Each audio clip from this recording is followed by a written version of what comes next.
We open inside a bustling airport, rolling luggage, gate calls, tired travelers. That familiar hum of pre-flight routine. Cutting through it is Brodie Torrance, a seasoned airline captain everyone simply calls Brodie, moving with quiet urgency toward his aircraft. As he strides down the jet bridge, he's on a video call with the person who matters most, his daughter. She's worried. She's been watching the morning news. The route he's assigned is crossing a cell of nasty weather. Other flights have diverted or canceled. Dad, just come home, she pleads. Brodie smiles. He's flown through worse, and he promises, gently, that he'll be back soon. The call ends with a small laugh. That kind of normal moment you only realize is precious when everything goes sideways. Inside the cockpit, Brodie meets his first officer, a capable but clearly nervous co-pilot who's new to the left seat world. First day jitters?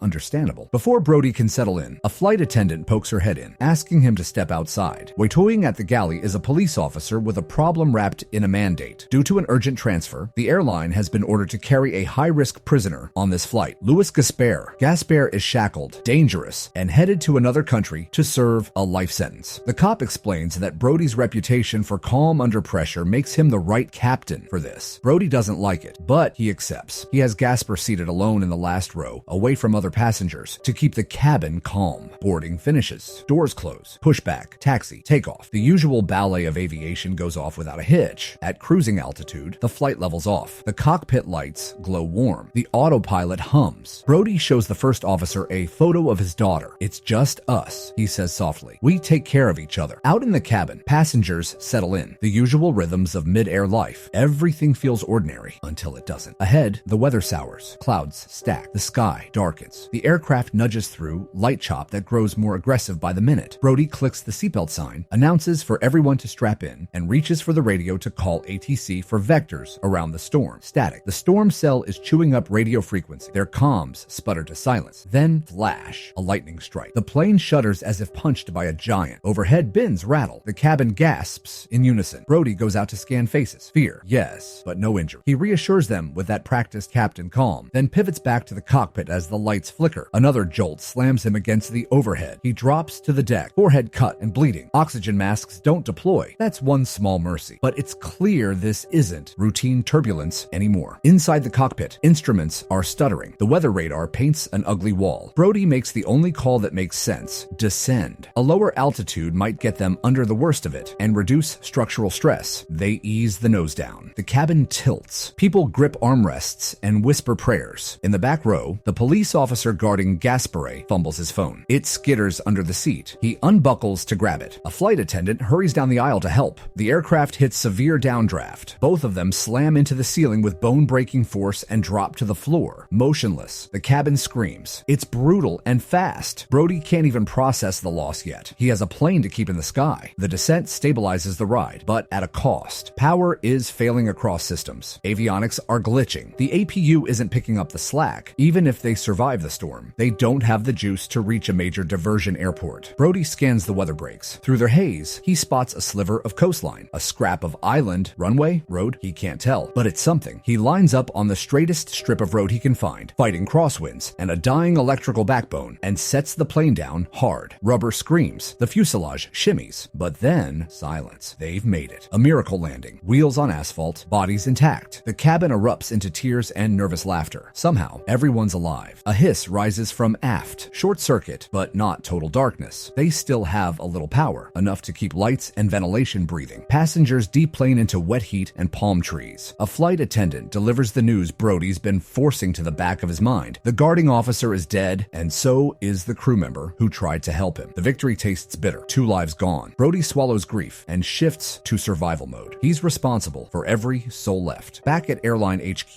an executive stares at a radar map filled with nothing. The flight vanished from scopes during the storm. No radio contact, no transponder. He calls in Scarsdale, a private crisis specialist who tracks, negotiates, and, when necessary, extracts. I want everything, the exec snaps. Where the plane is, who's alive, who's not, every detail. Scarsdale's team starts scraping satellites and regional intel. On the island, the passengers gather in the shade of the wing as Brodie levels with them. Radios are down. He's working the problem. We'll get help, he says. Stay near the airplane. Stay calm. With the first officer, he opens the maintenance panels. The bad news: the strike cooked their primary comms. They'll need an external line or a working relay on the island to call for rescue. They spread out a paper chart. The first officer's finger lands on a name that isn't on any tourist map. A private island in a lawless pocket where the government has no presence, no official police, no rescue infrastructure, and worse, rumors of armed militias who kidnap foreigners for ransom. If those guys find the plane before help does, they're all hostages. If they're lucky, if they're not, they're casual. Brodie nods once. Then we call for help now. He makes a risky decision. Leave the plane to find a landline or working radio. Fast. He turns to the only person equipped to walk into danger with him, Louis Gaspare. He unlocks the shackles. Gaspare blinks, surprised. You're taking a convict? The first officer hisses. Brodie doesn't flinch. Better to have him where I can see him than have him disappear behind us. Brodie tasks the first officer with coaxing life back into the power bus. Get me anything, lights, radios, anything. We'll bring help. Then Brodie and Gaspare shoulder into the jungle. As they move under dripping canopy, the air feels heavy, charged. Gaspare breaks the silence. You trust me now? Brodie gives him a sideways look. I trust that we need each other. Gaspare's eyes carry a story he doesn't fully tell. He's ex-military. He's done things, seen worse. He can handle himself. And then, like a ghost, he's gone. One turn, one brush of leaves, and Gaspare vanishes. Brodie spins. Nothing. No footprints over the carpet of rot. Great, Brodie mutters, alone in a hostile forest. He pushes on and stumbles into a derelict factory. Peeling paint, broken glass, a dusty old-school phone bolted to a wall. Dead, but the wiring is intact. Brodie strips insulation, twists copper, breathes on the contacts, and coaxes a dial tone like a magician. He punches the airline helpline. Someone answers. Finally, but the connection is garbage. Half his words die in static. The operator hesitates and disconnects. Brodie thinks fast. He calls the only person who won't hang up, his daughter. He gives her coordinates to write down and deliver to the airline office in person. I love you, he adds, because he's not stupid. Then, floorboards creak. A shadow moves. A man bursts in, swinging a pipe. Brodie blocks, counterpunches, and the fight gets messy, desperate, clumsy, real. He wins panting, leaving the guy groaning and out cold. Another shape fills the doorway. Brodie squares up, but it's Gaspare. He's carrying a rifle he didn't have before and breathes like a wolf who's just eaten. Relax, he says. I found friends before they found you. He tosses Brodie a pistol. Downstairs, they find a camera and a stack of passports. They scrub through the last recorded footage. Kidnapping, beatings, ransom videos, clipped, cold executions, even after the money is paid. This island isn't just lawless, it's predatory. Brodie's stomach drops. They'll come for the plane, he says. They'll come for everyone.